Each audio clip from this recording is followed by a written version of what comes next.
donc salut à tous les amis, c'est Gilles, on se retrouve pour une nouvelle vidéo avec un nouveau micro.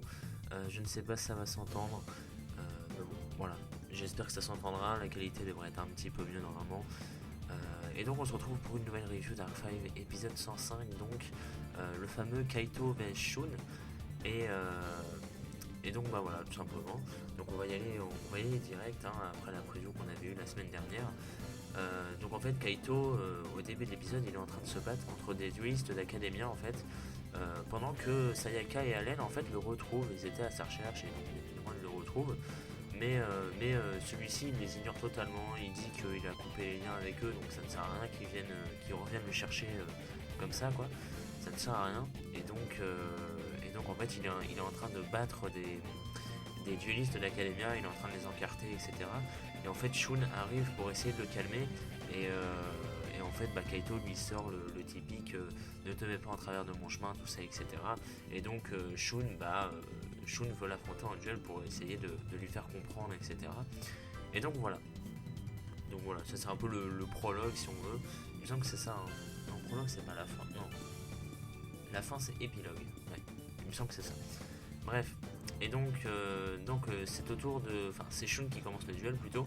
Il invoque un Red Raptor, en français c'est Pigresh volatilisé, je sais pas quoi là. Enfin, c'est un nom bizarre. Mais Vanishing Lanius en jap et en anglais, il me semble. En fait, ça lui permet en fait d'en invoquer un deuxième, son effet. Et donc il invoque en fait un deuxième Red Raptor qui n'est pas un Vanishing Lanius mais qui peut être traité comme un Vanishing Lanius. Et donc voilà, ça fait qu'il a deux Red Raptors avec le même nom, parce qu'en fait c'est l'effet du Vanishing Lanius, c'est qu'il peut invoquer un deuxième Vanishing Lanius à la base. Et en fait il fait ça avec un petit combo qui fait que il invoque un deuxième Red Raptor qui à la base ne s'appelle pas Vanishing Lanius mais qui peut être traité comme un Vanishing Lanius. Voilà.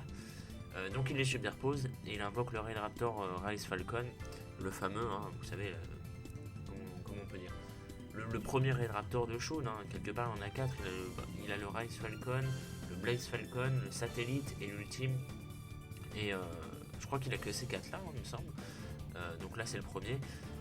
Donc en fait Kaito lui dit qu'il a mal joué parce que son effet en fait ne peut être activé au Rise Falcon, il peut être activé que quand l'adversaire a un monstre, donc Kaito, et il ne peut même pas attaquer, donc en fait il a très mal joué son tour apparemment, et en fait apparemment ça a l'air d'être un plan de la part de Shun, et en fait avant de finir son tour il active une carte magique continue justement que j'ai renommée l'interception de forme des Raptors. En fait durant le tour de Kaito, si un monstre Raid Raptor Xyz est attaqué, oui, c'est durant le tour de Kaito, si un monstre de Shun est attaqué, l'attaque et la défense du Raid Raptor seront inversées en fait. Et vu que les Raid Raptor Rise et Blaze Falcon ont tous les deux 2000 d'attaque, 2000 de défense pardon, et 100 et 1000 d'attaque, et bien ils vont passer à 2000 d'attaque en fait. Donc c'est un gain assez important quand même. Et il pose également 2 cartes face cachée, voilà, tout simplement. Ensuite c'est au tour de Kaito qui en fait peut invoquer spécialement un nouveau monstre justement, que j'ai renommé le Raptor jumeau chiffré en fait. Vu qu'il n'a aucun monstre sur son terrain et que son adversaire lui possède un monstre invoqué depuis l'extra deck, et bien il peut invoquer spécialement.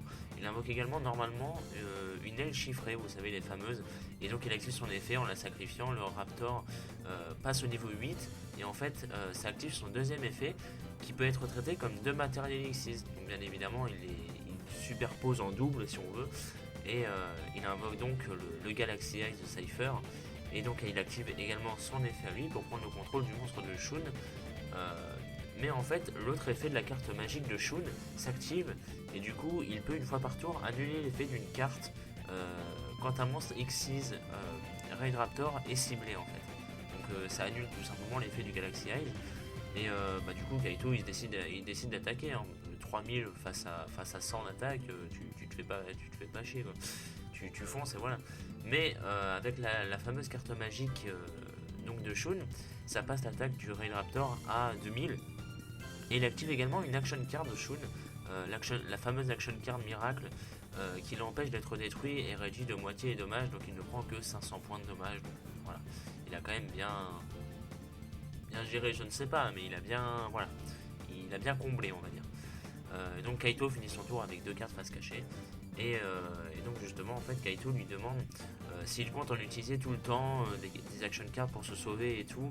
Et Shun il comprend pas trop ce que ça veut dire cette phrase. En fait il lui demande de venir directement au fait, qu'est-ce que tu veux dire par là.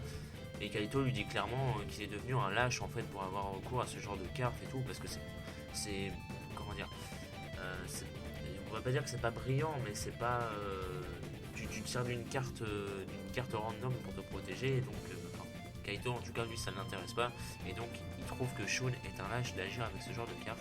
Voilà. Et donc en fait c'est au tour de Shun justement qui active une rank up. Alors j'ai pas noté toutes les cartes de Shun, hein, même celles de Kaito je les ai pas toutes notées en traduction littérale comme j'ai l'habitude de le faire. Mais voilà, il active en fait une carte magique rank up. Il fait évoluer son Raid Raptor du Rise Falcon en Blaze Falcon, justement le fameux. Et donc il active son effet, en fait il peut détruire tous les monstres invoqués spécialement sur le terrain, adverse bien évidemment. Et il inflige 500 points pour chacun. Sauf que Kaito active un de ces 2 pièges qui empêche en fait un monstre Cypher d'être détruit. Et ça devient également un matériel Xyz équipé au dragon. C'est juste abusé, mais les cartes de Kaito, je vous ferai un point à la fin pour vous dire vraiment mon ressenti sur Kaito, parce que j'ai fait un point hier sur Twitter en voyant l'épisode, et j'ai envie d'en parler, j'ai vraiment envie d'en parler parce que voilà, vous verrez bien si c'est négatif ou pas. Bref, et en fait Shun décide ensuite d'activer l'effet en fait du Falcon qui peut attaquer directement, et en fait quand il réussit, enfin je crois que c'est son effet, hein, j'ai un doute, corrigez-moi si ce n'est pas ça, peut-être que je me trompe. J'ai pas été vérifié, désolé, ça c'est complètement de ma faute. Et en fait, quand il réussit à attaquer directement, il peut détruire un monstre sur le terrain. Donc le Galaxy Eyes est finalement détruit, enfin. Et Kaito, malheureusement, réplique avec un autre piège que j'ai renommé le spectre chiffré. En fait, quand un monstre qui portait un matériel est détruit, il peut le réinvoquer, plus en invoquer un deuxième depuis son extra deck. Ça fait que le mec, il partait avec 0 Galaxy Eyes, il active une carte piège, il en a 2 sur le terrain. Vous vous rendez pas compte à quel point c'est broken, sans déconner, c'est abusé sans déconner. Et voilà. Bref, Kaito. Je vous le dirai après. Donc on a Yuya ensuite qui arrive en mode, enfin pas en mode random, mais en fait il avait vu une explosion qui était Shun qui se faisait attaquer par Kaito, je crois, tout à l'heure. Et donc en fait il se disait merde, ça vient du camp de la résistance et tout, qu'est-ce qui se passe là-bas, est-ce que c'est Academia et tout. Et en fait bah non, il a vu que c'était Kaito et Shun, mais c'est quand même les 2 anciens amis qui s'affrontent, et lui ça lui plaît pas. Et Shun lui dit en fait de s'écarter, de les laisser régler ça entre eux, ça ne me regarde pas tout ça.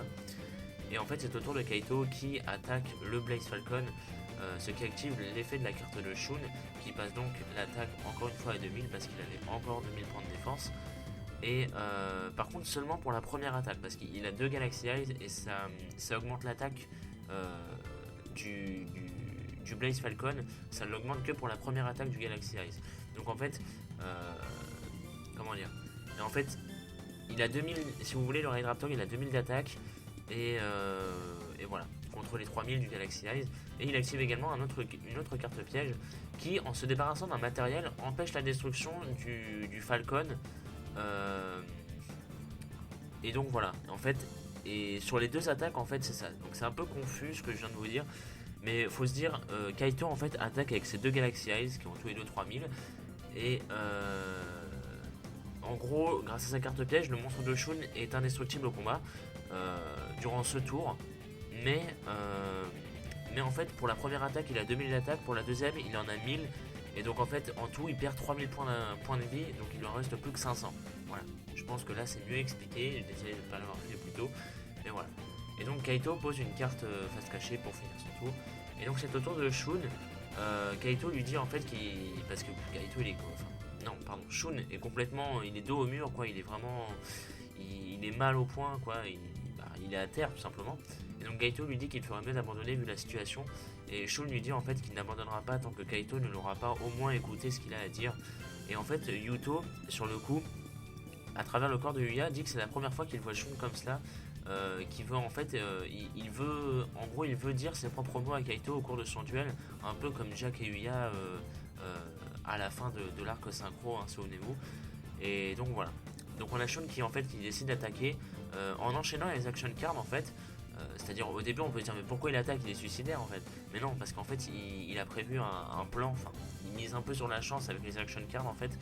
Et au moment d'attaquer en fait il va chercher plein d'action cards de tous les côtés qui en fait font augmenter l'attaque du Falcon de 1000 jusqu'à 2600 en fait. Et en fait tout en se remémorant des souvenirs dans la dimension synchro, en expliquant cela à Kaito, c'est-à-dire il voit par exemple qu'il a appris à être moins fermé entre guillemets avec les duels par exemple contre Crow ou d'autres, etc. Enfin, voilà, on a des petits flashbacks, des petits trucs et tout. C'est assez bien de voir Shun comme ça quand même, parce que souvenez-vous, moi je vous disais il y a il y a plusieurs épisodes maintenant, vu que c'était avant le duel de Crow, je vous disais que Shun commençait à me gaver, etc. parce qu'il était tout le temps hargneux, etc. Et c'est bizarre parce que Kaito, j'ai pas du tout le même ressenti.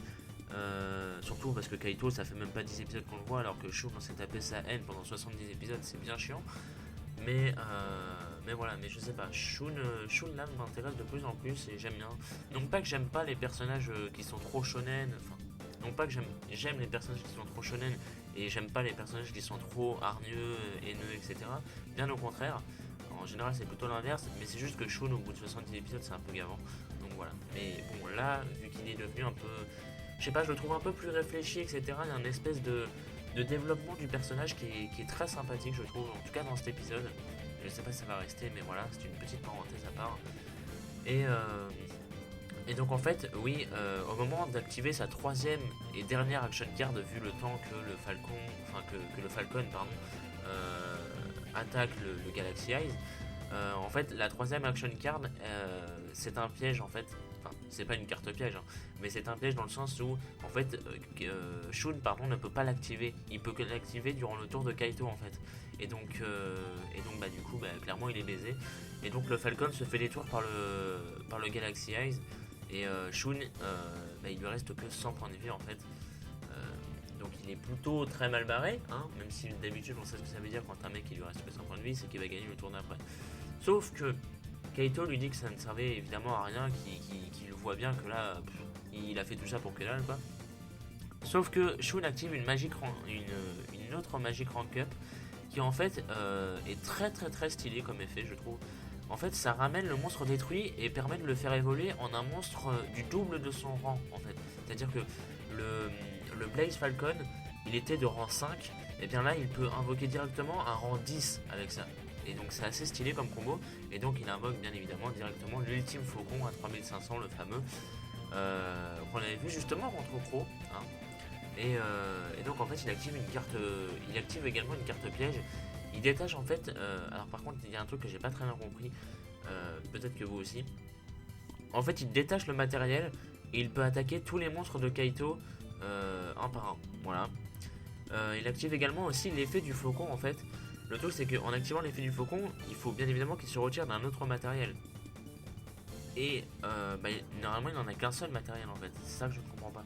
Et c'est peut-être moi qui ai mal compris quelque chose en fait. Donc voilà.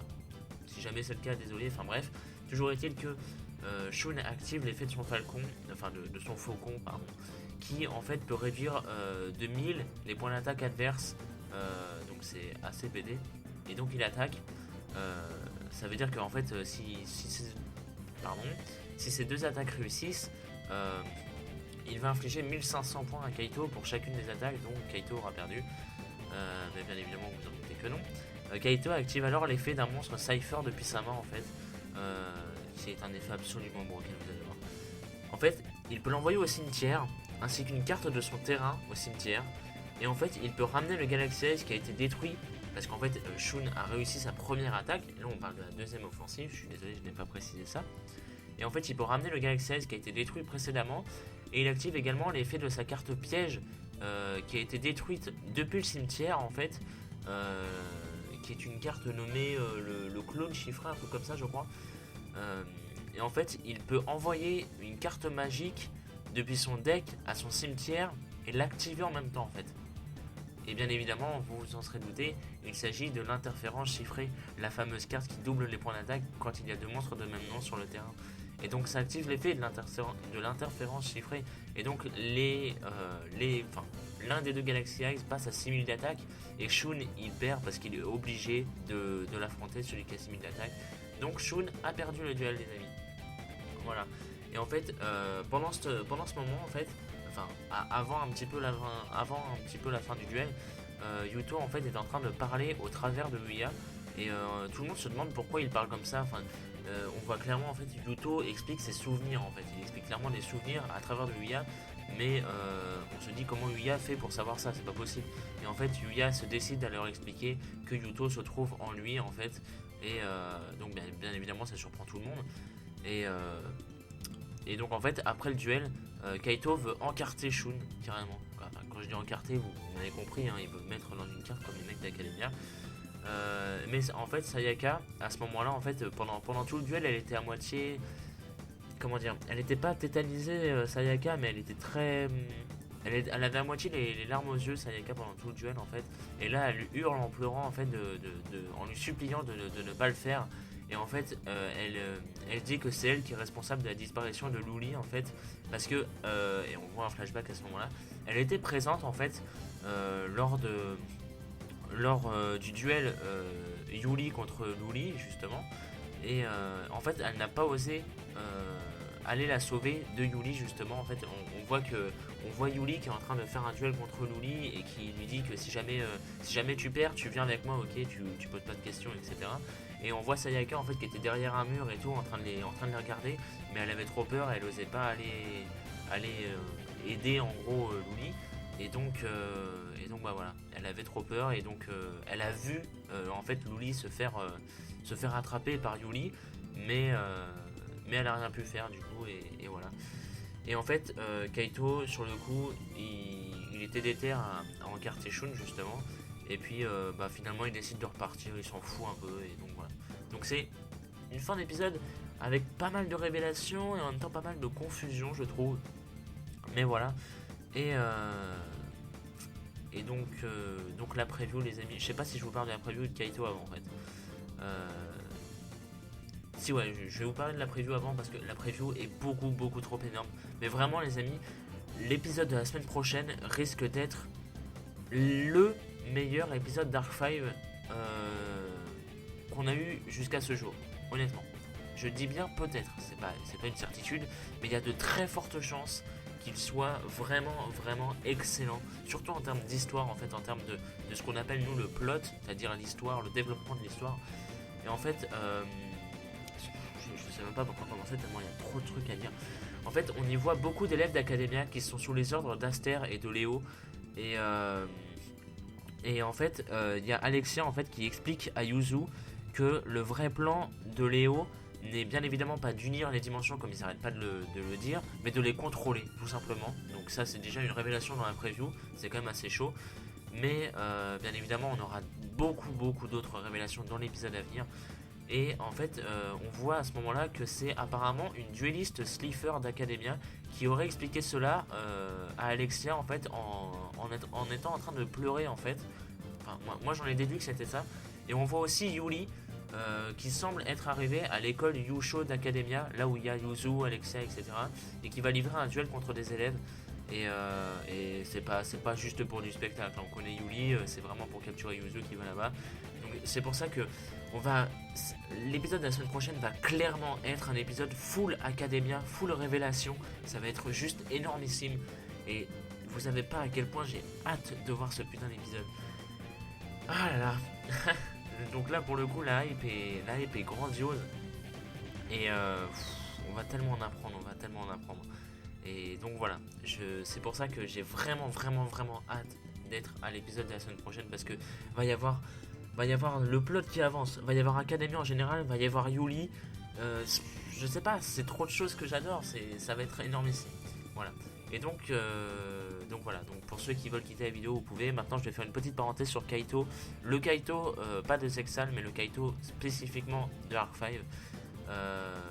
Pour vous dire tout simplement que j'adore Kaito, et surtout en fait son duel, enfin son deck, en fait, surtout j'adore Kaito, son deck. En fait, c'est une petite parenthèse que je veux vraiment vous parler. Je vous confie un petit peu, comme ça je me confie.